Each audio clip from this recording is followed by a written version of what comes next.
My name's Chris. And I'm Kristie. This is the Washing Up Podcast, and we're entering Masterchef season. Yes, it's time to be hot and cold, yes and no. You are really a big fan of that lyric, aren't you? I really am. So, from the laughter you can tell, we have with us the one, the only, Elena Duggan. How are we?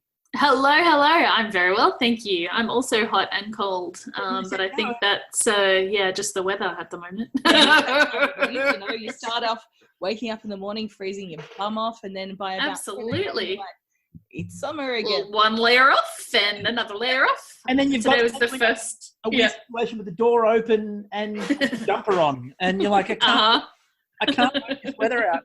So thank you, first of all. Again, it is always a delight to get you on the show and have a chat. We absolutely love getting to have a chat with you, and especially around this time of year.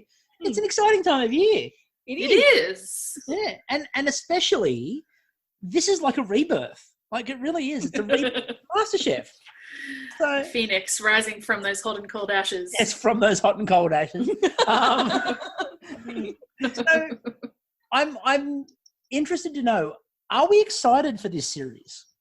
I am. I definitely am.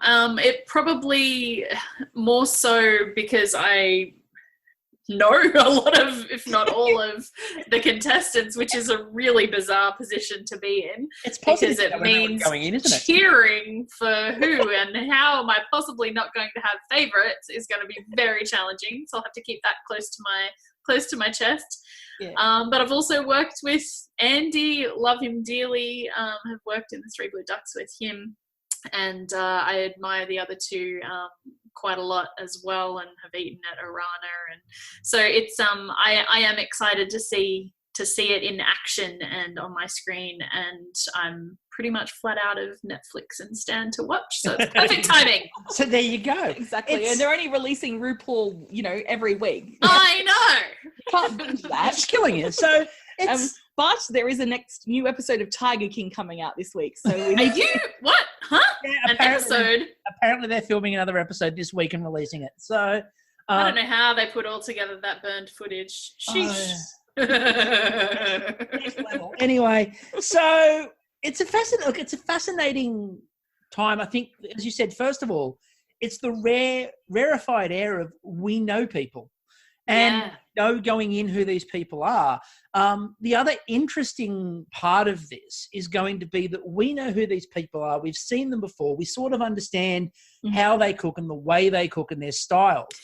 What I find interesting, though, for them is that they're all going in with a MasterChef experience that they know, walking in with three brand new judges who are not necessarily going to judge this the way the other judges did.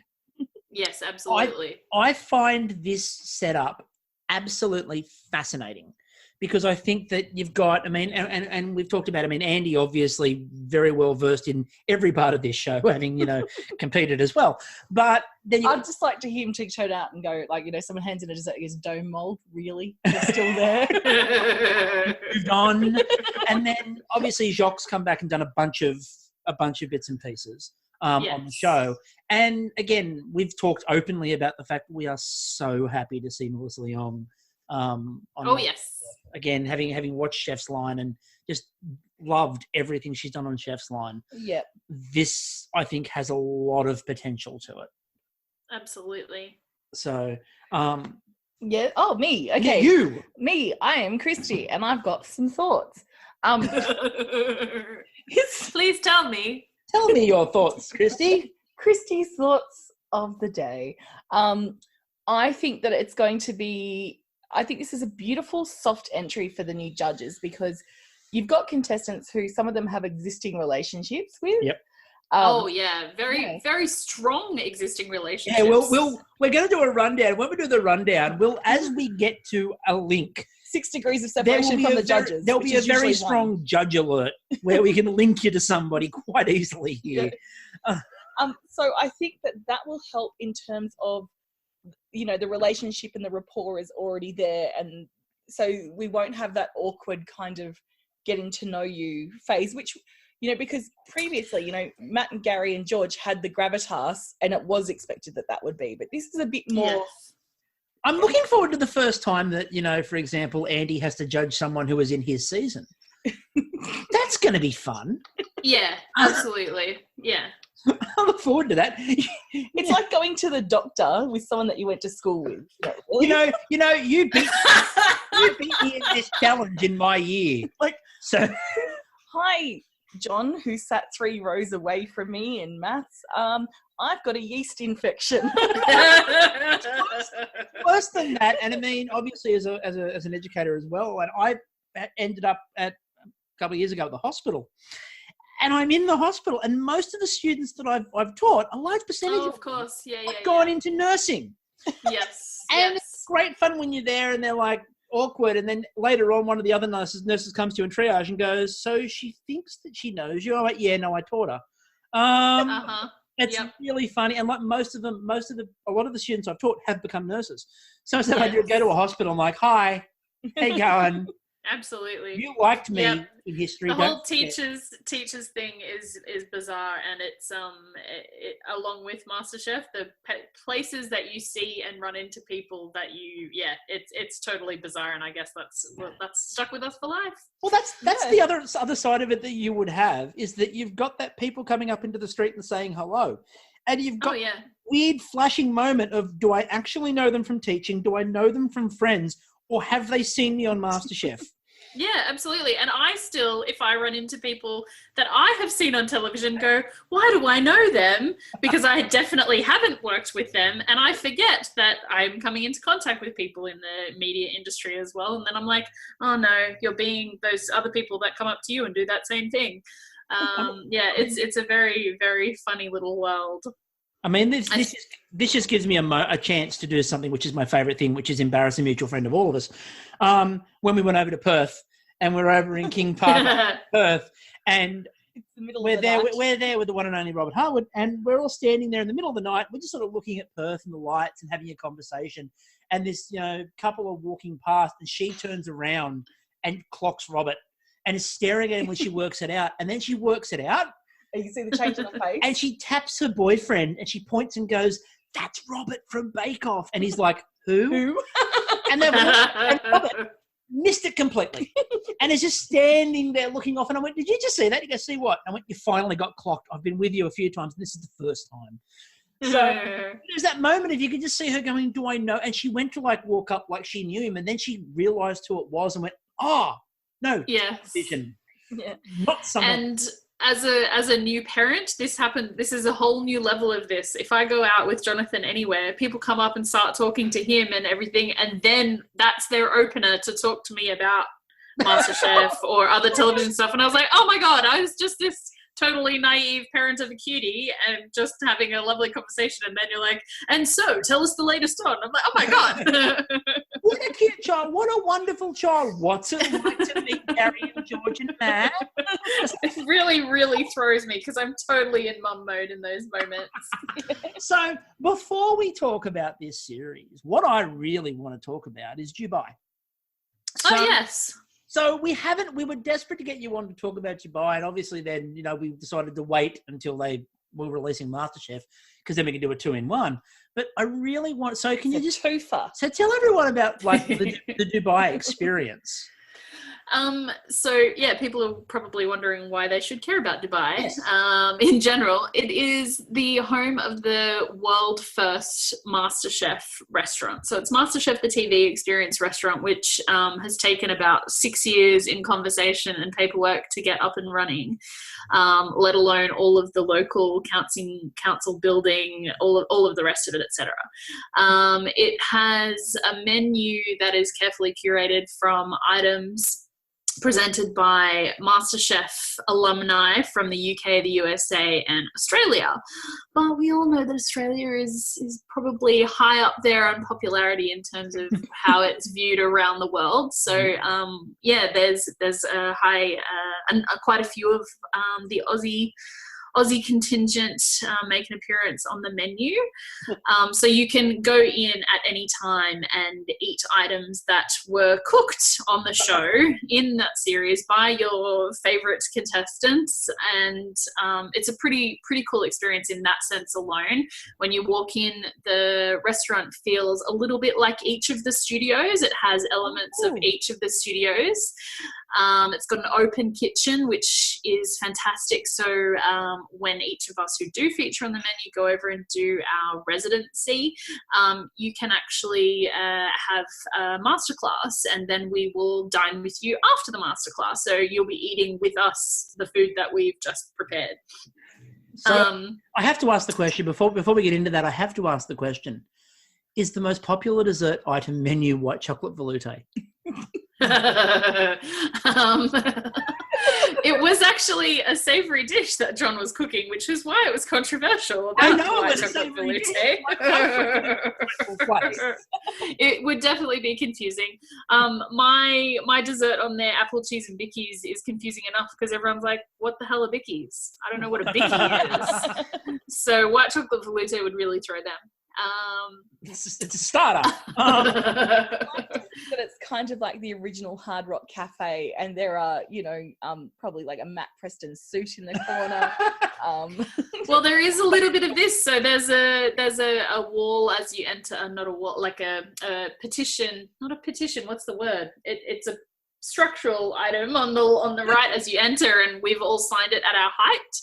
So anyone who's been there, and we've also signed a bunch of other stuff that will eventually be framed and put in there. So there is you're absolutely right. There's kind of this it's vibe.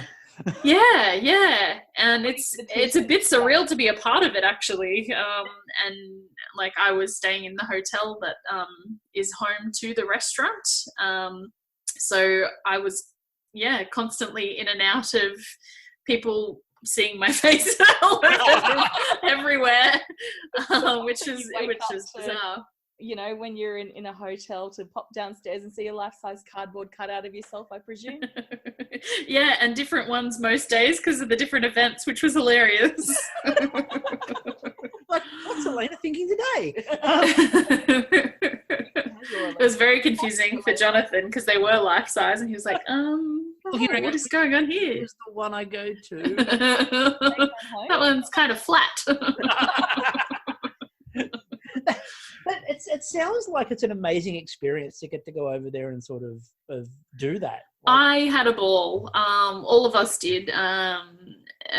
My family not had to, but we brought them along. I'm still breastfeeding at the moment and very much still a full-time mum. So it was just about timetabling all of those things in there. But it was really good because we're motivated to go back as a family as well. It was a really wonderfully unexpected surprise that Dubai is so family friendly, and there's lots that we want to go back and see and do. But yeah, it was the restaurant experience itself was fantastic. The front of house and back of house staff are just incredible, and I think in most senses they're all a bit of a fan, and as a part of their training they watched a lot of the shows together, so they feel connected to us and to the dishes that they're preparing, which is really cool. I don't know if other residents do it, but I tried to spend some time with each of the back of house staff to sort of see where they're at in terms of their own professional journey and where they've come from. Because in Dubai, 85% of the only 15% are sort of locals. Emirati. Yeah. So everyone comes from somewhere and has an amazing story. Yeah, and a lot of Nepalese in the hospitality industry. But it was fantastic. So everyone has an amazing story to tell and why and how they've found themselves to be there. And Masterchef has brought that all together, which is kind of bizarre and weird and wonderful. And it's going to about to now sort of take it to a different level. So with the new judges, and more importantly, this is what I keep on changing up what they're calling it. Like it's back to win, but I want it to be playing to win, just so we can get some John Farnham / Little River Band going. Oh, so good. I think that would be cool. They could have replaced the Katy Perry thing. I mean, granted, they've got her on as a judge this year, so you can't really replace Hot and Cold now.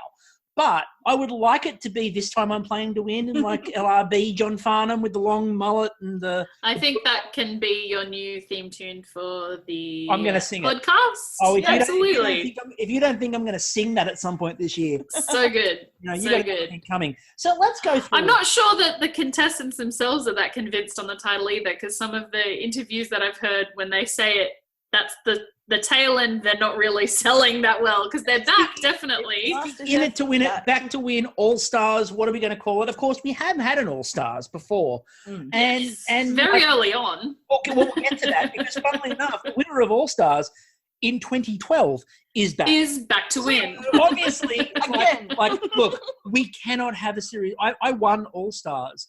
We can't have a series of All-Stars now that I didn't win. I've got to come back and win the next one just because. Like, I need the reputation of winning all the All-Star series. So let's go through, and we're going to go season by season.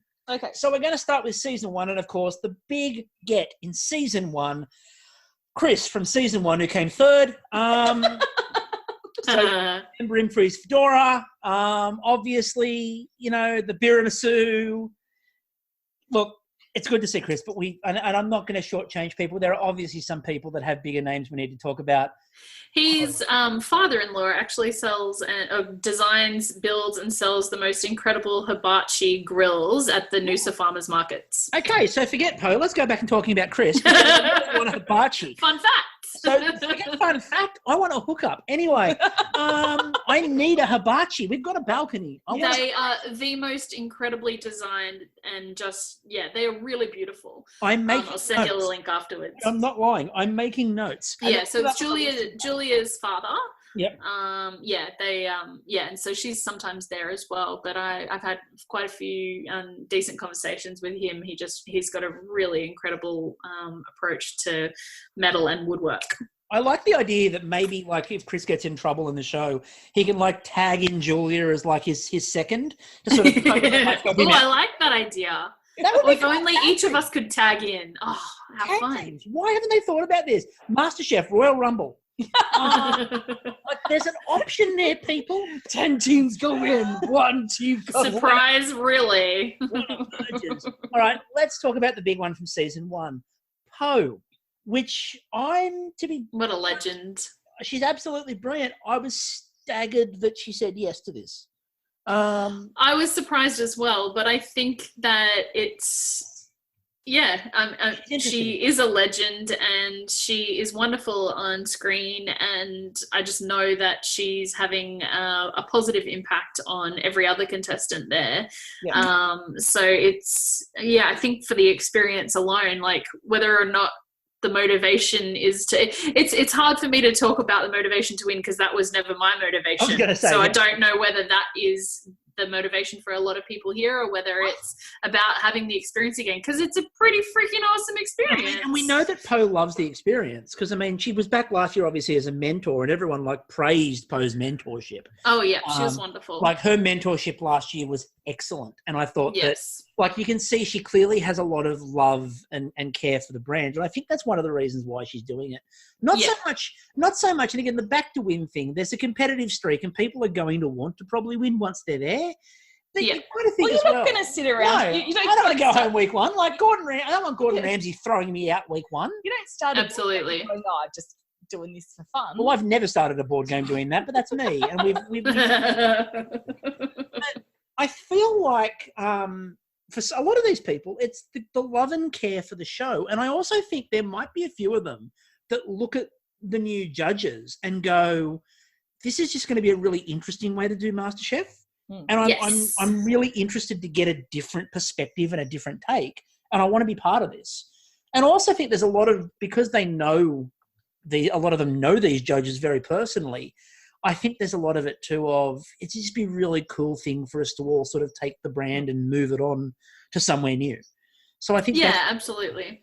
But I think you're right, Elena, in that it's a wonderful experience. Everyone we've spoken to is like, you can't compare it. And I guess, you know, you're returning to it. It's like going back to like camp after, you know, seeing everyone at your previous camp, and then you go back and, you know, there might be a few new people and stuff, but it's still that beautiful environment. And you're going back with fresh eyes, like, well, not fresh eyes, but new experience, new skills. And, you know, it's, what is it now? 12 years since Poe? How many is that? Is this 13th season, 12th season? Where are we at? Yeah, we're getting This is there. number 12, yeah. Oh, yeah. This is Oh, well, sorry, of the standard, not the All-Stars, not the junior, the standard, 12. No, I don't think anyone counts junior, and I don't think... I wish they did. I'd totally host the new one. I know. I'd love to see that person. But I think that, I mean, look, to be honest with you, I mean, there's one series of MasterChef itself that no one counts, which was that boys versus girls weird thing. No one. It was a real shame in being. I think it was really a fear of thinking that they had to renew something that wasn't. Not yet. It wasn't necessary. Ironically enough, they had to decided then they had to renew something they didn't have to renew, and then renewing something they needed to, which was weird. Yes. So it's almost like they went too early and then got scared because they went too early and went, oh, we tried that once, it failed. Season 2. Yes. So of the season 2 contestants, we have Courtney, first of all, and she's been working as the Sydney Swans team chef. Yes. So and also Callum, who of course was in that first MasterChef All Stars and won. So it's interesting again. It'll be interesting to see how many people watching MasterChef have an understanding of who the people in the early seasons are. Yes. Well, Callum's a bit of a legend, you know, like he really is. Yeah, exactly. He's come back. He was young when he started. Like, he was the youngest contestant from what I can remember at that point, and to have ever gone on MasterChef. And this is pre people having grown up watching MasterChef. And like a very successful run of businesses, obviously, for Callum as well, off the back of that. Yes. He's been highly... And those spaces are incredible. That was one of the places that I was on the top of my list to visit when I was visiting Adelaide very soon after my season. I had to go there because that was part of my vision, was to be able to have something like that. But it's just such a beautiful and well-oiled machine, and just so taken in and supported by the community. It's a wonderful space. Yeah, and if we think of Callum, like he was young, he had a passion, and it was genuine, and you could see that. Like, he had a lot of talent, and then the way he developed his skills, and then took that and has succeeded in so many ways is wonderful. And I'm really excited to see him back. And of course, I really empathise for him having such a young baby being away from the kids. That would be tough. Maybe he'll be happy getting a bit of sleep. That's also possible. That might help. Courtney, obviously, apart from the... Sleep in MasterChef. Hilarious. Nice. Or more, do you get more sleep in MasterChef or with a baby? Like, wait. The first 3 weeks of a newborn is very similar to the last 3 weeks of MasterChef. There we go. What, you've got contestants in the kitchen staring you down? Like the baby's on the same... I'm being woken every hour and a half and poked and prodded and bitten. rather than confetti? Jonathan, oh boy. 30 seconds. And then he rates me afterwards. Oh, how horrible. So, Courtney as well, obviously, let's get to our first real big one about judge alerts. Worked with Andy as well on Farm to Fork. Yes. So they've worked together as well. Yeah. Very recently. Now, my only disappointment, obviously, is that writing 2 books is great and fantastic, but the Salad Kitchen and Salads in a Jar. I'm obviously going to be biased there because, like, it's salads, and I get salads. I am friends with salad. I absolutely am friends with salad, but I also see some of the most incredible things that she does that are above and beyond what most people's understanding of a salad would be. I know. Yeah. So I think that, though, even I haven't viewed either of the books, but I think that they undersell what she can do. Yeah, I feel that's more up to the copy editors to come up with a better title. Salad in a Jar. Yeah, but if you're a person, like an everyday person walking If I'm an everyday person. So you're saying I'm not an everyday person? You're not. You're really not. a lot of my friends are really into making like cool things to take for lunch. You know, they don't want the ordinary stuff, and they've actually got the time and the impetus to make stuff. I know people out there like me are like, holy fuck, just buy a servo sandwich. Anyway, and if you're walking along and you see a title that says salad in a jar, my mates are going to be like, that's what I want to read. I'm going to go, I can't find a jar. Because I can never find a jar with a lid. Anyway, season 3. Because you only drink espresso beans, like actual beans. You don't have like coffee jars. No. So, season 3. We have Danny from season 3, and we have Hayden, from season 3. Yes. So, we'll start with Hayden on this. He's got a new show as well, doesn't he? Yes, he does. It's crazy. Hayden's had a bit of a busy time. Lots of he's done all the surfing the menu stuff, as well. Tasted Australia, which is again a Network 10 show. Crazy how that works. And also, of course, was the Cleo Bachelor of the Year in 2012. So, was he just? Oh, bless. It was a big year. You know, you have one person who won All Stars in 2012 and another who was Bachelor of the Year 2012. So 2012 was a huge Masterchef year. So it'll be interesting to see how Hayden goes as well. And Danny as well. I don't know, how do we, again, breakfast radio back into the kitchen? It's an interesting move back into where you actually want She's to be. definitely been, I mean, I've followed her on social media for a long time because a lot of what she cooks is aligned with what I cook. So for me, she hasn't ever stopped. No. But I guess in terms of being big in the public media sense, maybe, that to me, she hasn't stopped doing incredible things with food, but it might just not be as well known. Well, that's where I think we're going to get 2 tiers of audience, which will be fascinating. Is you'll get a tier of audience that knows the last couple of season people, and that's it. And you'll get a tier of the hardcore foodies who know everybody. Yes.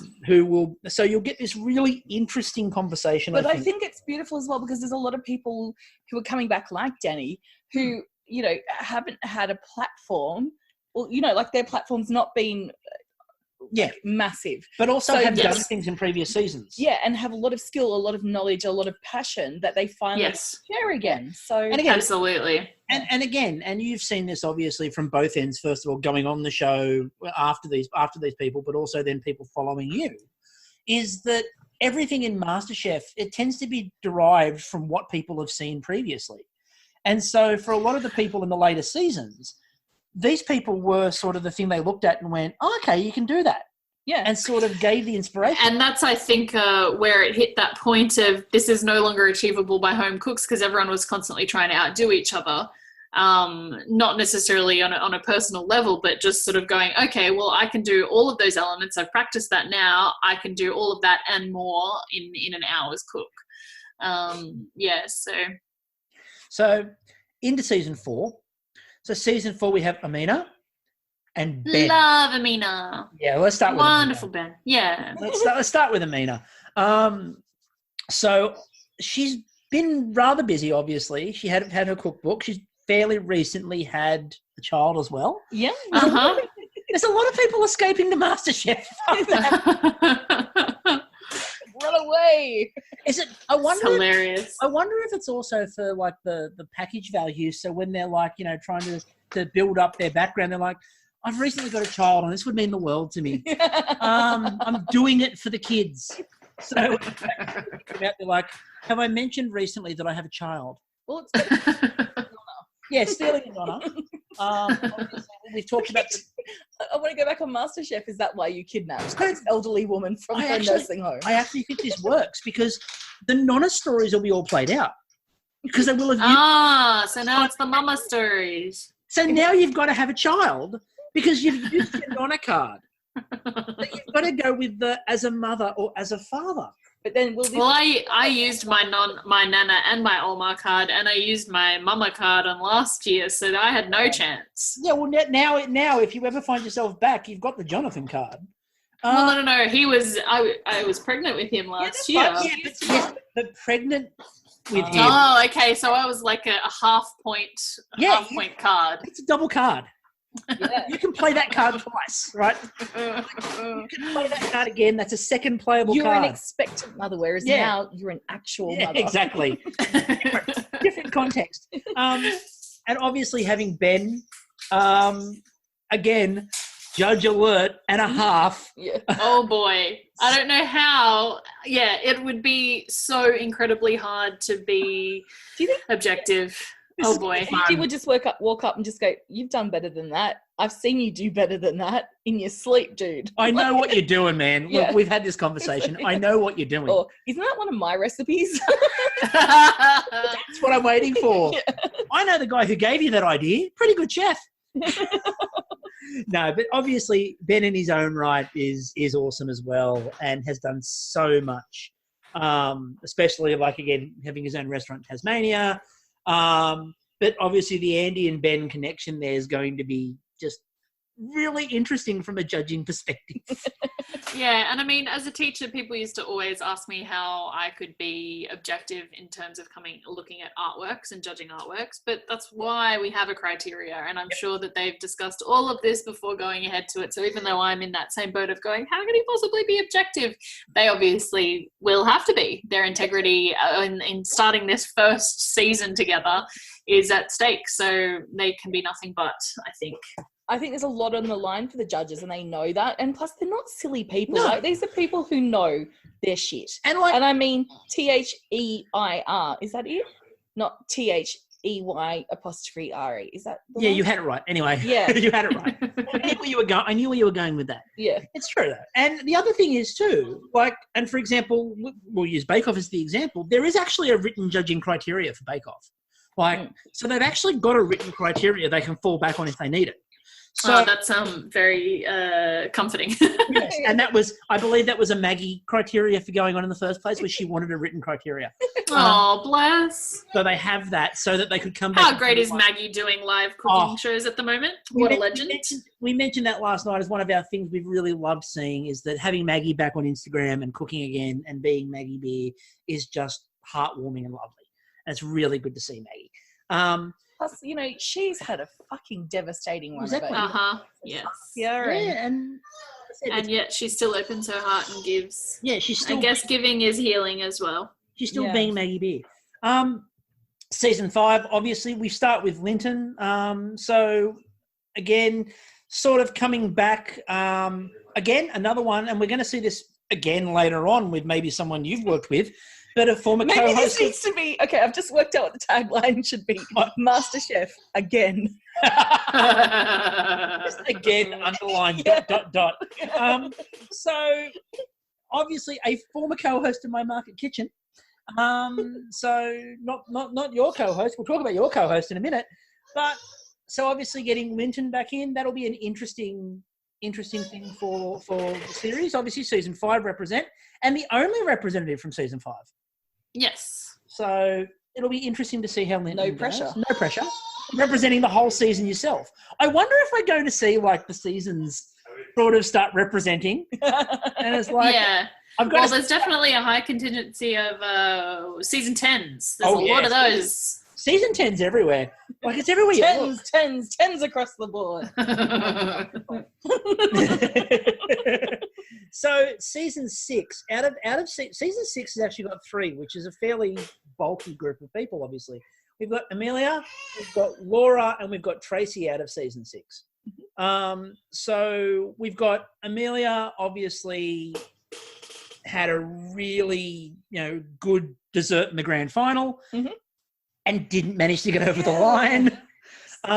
So that'll be interesting again. And sort of when we're talking about specialising, it'll be interesting to see how we go with people who specialise, for example, in dessert and versus people who specialise in meat and specialise in... looking forward to Poe, who's good at both, like, the general stuff, but she's gotten into baking. Like, that makes me happy. Exactly. Yeah. Well, I think that's a nice thing that we think we know then, because what we saw on TV the last time, but so many of them have done lots of things since then that have definitely improved what they were weaker in. Yeah. So I think, that's going to be a very interesting part of it. But you're right, Poe is a gun at both. Yeah, I know. I know she's everybody. very into her baking. But the other interesting part of this, for example, is people, I think, will get two ways. First of all, some people will be more well-rounded because of the experience they've had and going off doing these other things. But I also feel like it'll be interesting to see what happens to those people that specialised and went off. And like, again, so like Amelia doing a lot of her desserts. We'll get to, when we get to season 7, we'll get to a big example of specialising. And then when we get to season 10, we'll get to another example of specialising. So there's a bunch of people that have specialised completely, and I'll be really fascinated to see what happens when they go back into the broad canon that is MasterChef and have to do a wider variety. That'll be absolutely. So Laura obviously is working in Adelaide with the pasta bar. And obviously, again, judge alert. Worked at a runner. So, oh boy. So, and again, Jock looks up and goes, I've seen you cook better. Yeah. I've seen better from you. And again, Tracy, judge alert, another one who worked with Jock. So yeah, we're going to be cranking this out. Adelaide's small. I think everyone from Adelaide at some point has worked with Jock. Like in most cases, and I mean, I understand why people from Adelaide go, I want to go work at Arana for a bit. Oh, absolutely. In terms of what he stands for, what he showcases, what he celebrates, how easily he connects us to Indigenous culture and Indigenous foods that may or may not have ever had exposure to it before. It's I understand. I would want to work for him, or And it's another thing I'm looking forward to sort of seeing from a judging perspective as well. And it's something that, I mean, Melissa Leong's had a bit of an example with this on Chef's Line with Mark and his knowledge of Indigenous cooking and Indigenous foods. And obviously we're getting this now with Jock as well and his understanding of Indigenous food. Well, this is one of my big hopes, is that we see Mark Olive as like a guest. Me too. I would love it. He is fucking phenomenal. Like what a legend. He is. And he's such a cool dude just to watch. So having him in the kitchen would be just, that would make my season. That'll make your season? All right. Die happy. So let's say that during a pandemic. MasterChef's line. Yeah, MasterChef's line. Perfect. New tagline. Well done. So season 7, I'm going to start with Rose. Now, we haven't, I absolutely loved Rose. We haven't seen a lot of Rose obviously since, but I'm really looking forward to seeing Rose back in there. That'll be fantastic. That's funny that you say that, because almost every MasterChef event I get to see Rose, which I always look forward to. It's your experience versus, It's to me, I feel like she's very present, and yet it may not be the public perception. Meanwhile, if you want someone who is present everywhere, Reynold. Okay, so again, I said before that I didn't quite get why Poe was doing it, but I can sort of see it. I don't know with Reynold. He's busy. Do you think he's really busy? Like, is he going on with a caveat that at any point in time he can like jump off and go, look, I've got something at Koi. I've got to go do something. Like, I've got to go do something, man. This one is a tough one for me as well. I don't know what the motivation is other than, and he is competitive. He's a competitive guy, so winning may be very much his motivation. And in terms of specializing in desserts, have you guys actually eaten his savory stuff at his restaurant? Because he's pretty kick-ass too. He did a lot very quickly with needing and wanting to improve his skills across the board. So and that I think will be fascinating to see, because again, people have the perception of Reynold as the dessert king. Yeah, and I think him going out on a savoury dish, it really kicked himself for it. So he definitely took the time to get to know his craft in that area, and I'm excited to see what he does, and I'm excited to see everyone else shaking their boots when there's a dessert challenge on. We're going to open with desserts. Oh crap! Maybe it's because even though he has a busy life and a busy schedule, he doesn't actually get to like challenge anyone, and he's like, Iron Chef's now not on. Like, what can I do? And then he gets this opportunity. He's like, yes. I want Gordon Ramsay, by the way, to open up the first challenge with toast.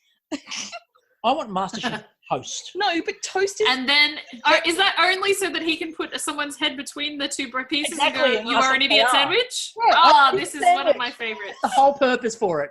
All right, so season 8, there's some guy called Harry. Harry. What's his surname? Forster. Poor mate has Foss. If he listens to me, he's going to be like, shut the fuck up. Hey, Harry. So again, like obviously then for you, the strong connection of it with Harry, it'll be good to see Harry back. I'll be interested to see what he does. So, I'm very excited to see what he does, and I couldn't be prouder of him for heading back there and trying to showcase sustainable seafood, sustainable living, how people can do it for themselves, his Tasmania work. He's a joy, and he has grown up as a human and as a cook, and so I'm hoping I'll be cheering very loudly. That he goes, I'm not staying in the Masterchef house. I'm making my own, eco tiny house in the Masterchef garden. Oh, that would have been so good. just like a little. What we need confirmed, by the way. Yeah. About Masterchef, they've changed a lot of things. Yeah. Is the Vespa still there? I can't confirm or deny because I don't know. Well, I'm terrified that it's gone. Did they sell it off? Did you think one of the judges rode off into the sunset on it? Gary's like, this is my retirement. No, forget Gary. Somebody had some tax bills to pay. So anyway, moving on. That was me. That was purely me. Right, season 9. Yes. There's a few season 9s, and then we get to season 10. So 9 and 10. So we'll start with season 9, and we're going to start with, I'm not going to lie, one of the people I'd like to see in the grand final, Sarah. Oh, I love Sarah. Yeah, I hope she does really well as well. So pleased to see Australia's pork ambassador. So I'm looking forward to seeing her back in the kitchen. I really loved her during season 9. We were very firmly Team Sarah. Yeah. For a large part of that. And I'll be really interested to see what she does. Yeah, me too. I'm excited to see her as well. And I'm kind of secretly hoping that because I haven't heard or seen much in the media about it, that she's doing really well. That would be lovely.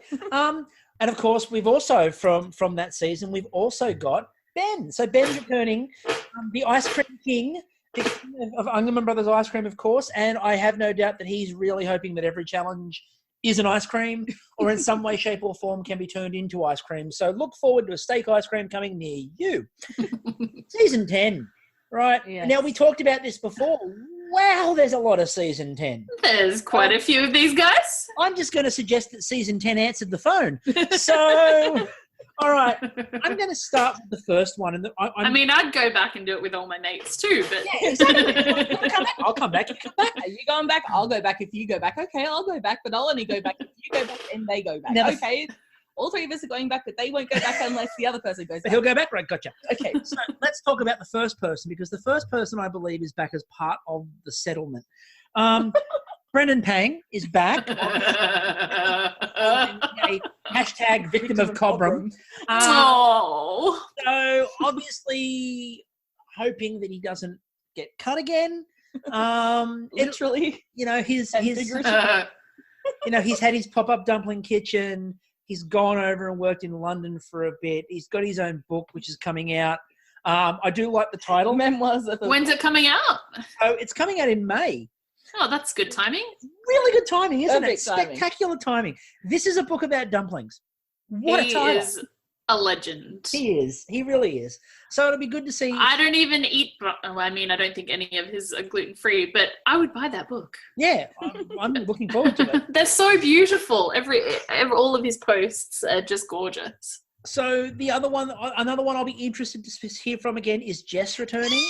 Now, yes. We said at the time, we commented a lot at the time that we thought that Jess was really suited to Bake Off, and what was she doing on MasterChef? I know, and I just wanted, if only Bake Off could get their shit together before, they could have had Jess. They could have had her, exactly. So does twice competing on MasterChef negate your chances of competing on Bake Off, or could it still be?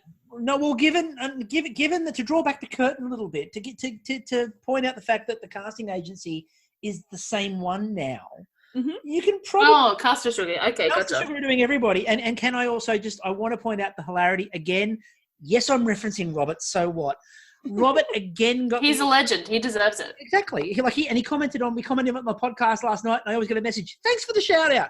So, Robert got an email the other day again from last year from Castor Sugar going, "You might want to go on the Great Australian Bake Off." Yeah, I still get them asking if I want to go on Masterchef. Yeah, would you like to? We've heard you're interested in food. That could be too. And like, well, maybe. So Jess will be fascinating. I hope she's been able to expand, obviously, that savoury side of things, because she was getting better at it just before she went. She was trying. I agree. Yeah, she did some pretty cool stuff towards the end there. So, yeah, fingers crossed. Yeah. And she was quite young. She's so young. Yes, absolutely. There's so much potential here. And she's still young now, but she's had a couple of years to gain some experience. Yeah. And another person in the same boat as Jess, of course, was Reese, who was also cakes and sweets traditionally, and sort of, had to sort of move back into the savoury. So I'll be interested to see how Reese has developed and working in the same. Because he opened up a cafe in Newcastle, if my memory. Cake Boy? Yes, that's it. Yeah. So. All right. Now, and there's some other guy from season 10. You might be familiar with him. Yeah. The fabulous. So, the fabulous, the wonderful, the magnificent Khan. Yeah, I get to break out. I mustn't be. He must be too good for me now though, because I'm not receiving a lot of texts back. I must say. No. I'm just busy. I don't want to start anything. No, he's a busy man. He's got so many careers. Yeah, Khan is always busy, like consistently busy. And I mean, even when we've podcasted with him, he was moving around. He was doing a million things. Like it was spectacular. Even for podcasts with the man, he doesn't stop. No. No, I quite like to sit still occasionally. Yeah, I know, and between that, it actually fuels the creativity for the busy times. No, but for him, it's foraging and all of the things he does so active. So I'm looking forward to seeing what Khan can create. He did create, of course, in his series some of the most amazing dishes. He took Vegemite and made it his bitch. His use of Vegemite is sensational. And of course, for those on Twitter, the 15 million personalities of Sarah, because for those. Oh, I do not know this. Okay, continue. So I'm listening now.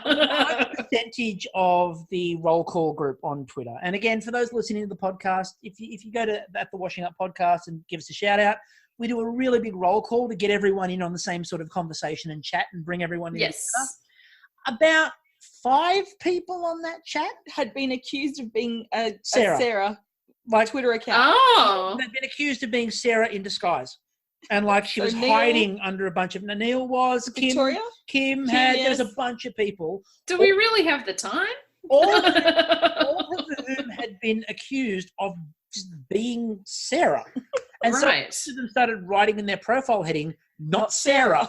I actually remember seeing this, but I must have missed the what was going on behind the scenes, because I can only really pop in and pop out. Yeah, exactly. Yes, now I understand. Thank you for explaining. I'm sorry for everyone else who had to hear it again. No, it's usually a not Sarah with a carrot next to it. Yes, because also it was the whole carrots thing which popped up. Yes. So obviously, lots of fresh ingredients, sustainability stuff. I'm looking forward to seeing again how she goes. I know she's very popular. Yes. Sarah. So, and then I like what she does. Her dad's a ceramicist, and she's got a restaurant. Yeah, I clicked with her on her auditions quite nicely, and really nice. I'm excited to see what she does too.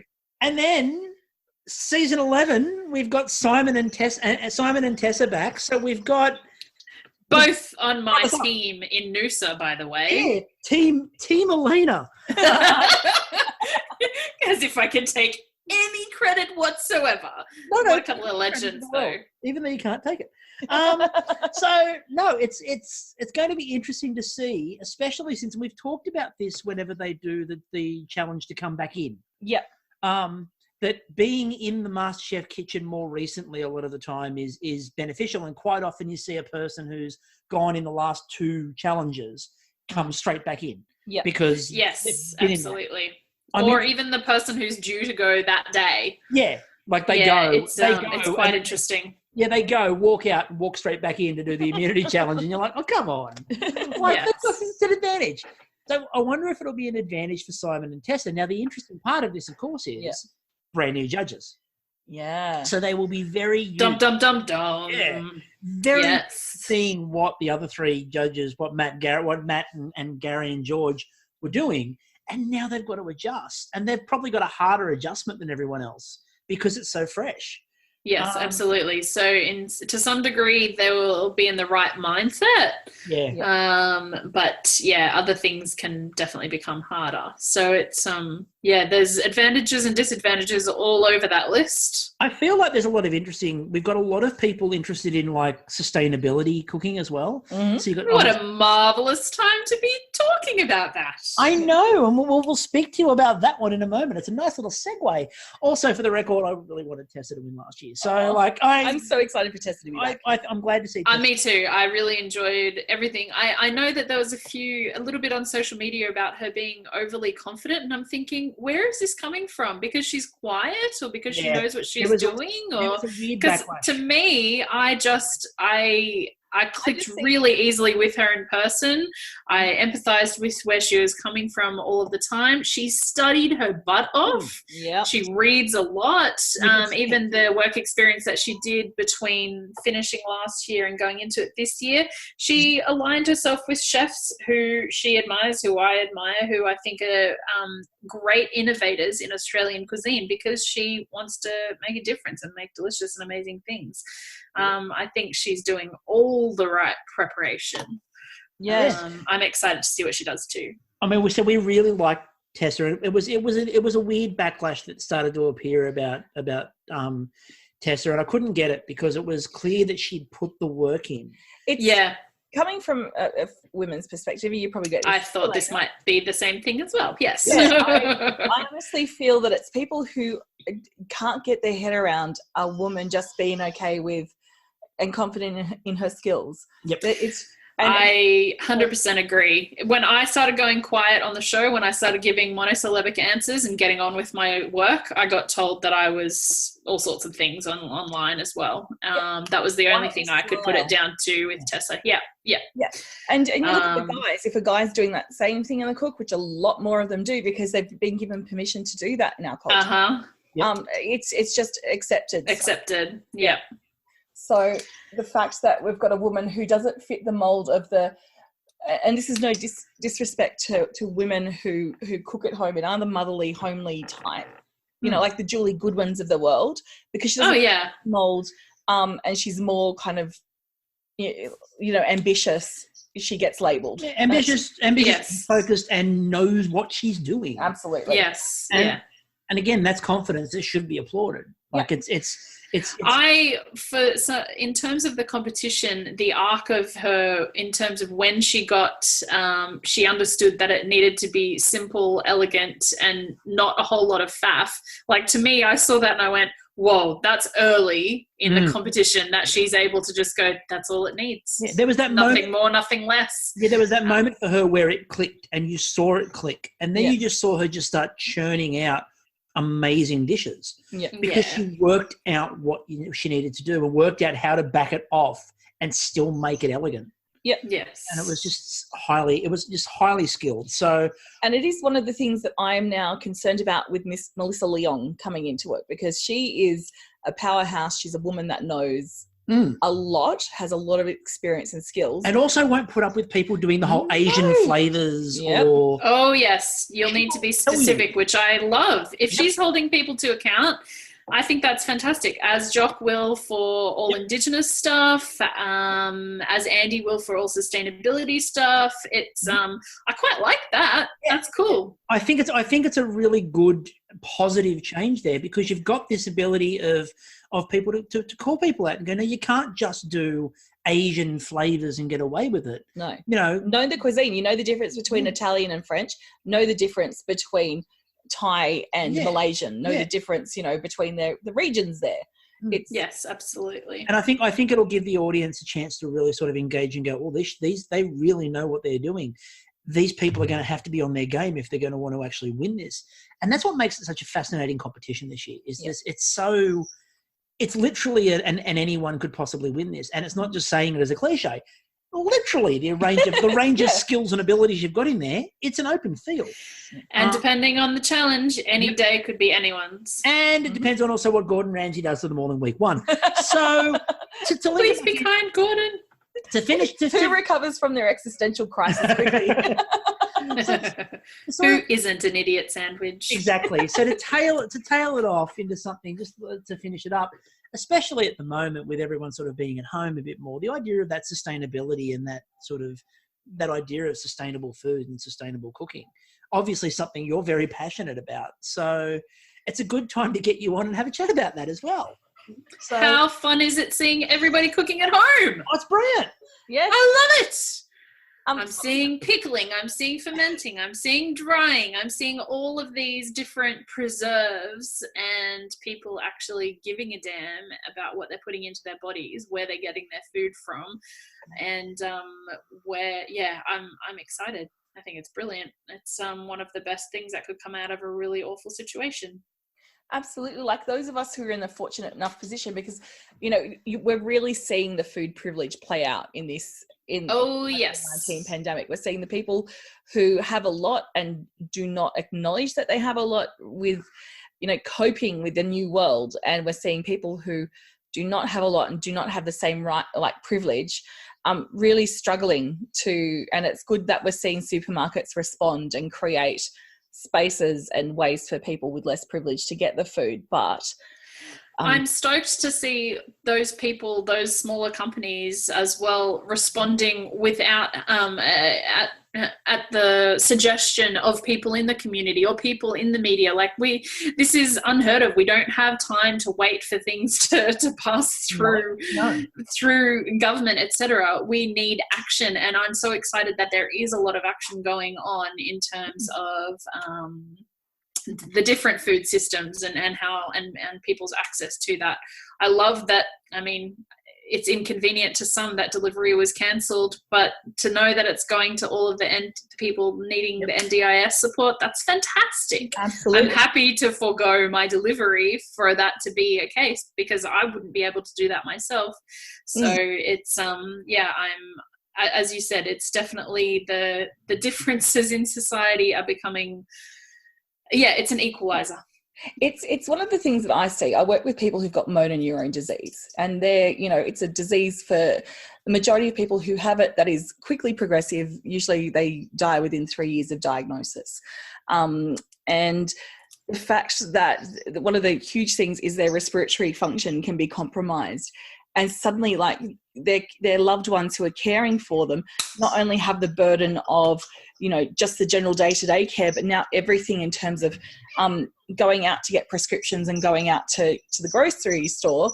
Yes. It's a life or death situation, just go out and risk themselves. So when people are now finding alternative food sources, it's not because it's, the grocery stores are letting us down. It's because our society is responding to protect the most vulnerable. And it gives us an opportunity, like myself and Chris, we've now found a meat wholesaler that's local that will, deliver to us. So we've got some great cuts. And this is awesome. And this is where I want to go with this as well, is because what's happening is it's changing the way that people are looking at food. So you've got obviously the people that need it the most have the access to things like the supermarkets and those sorts of things.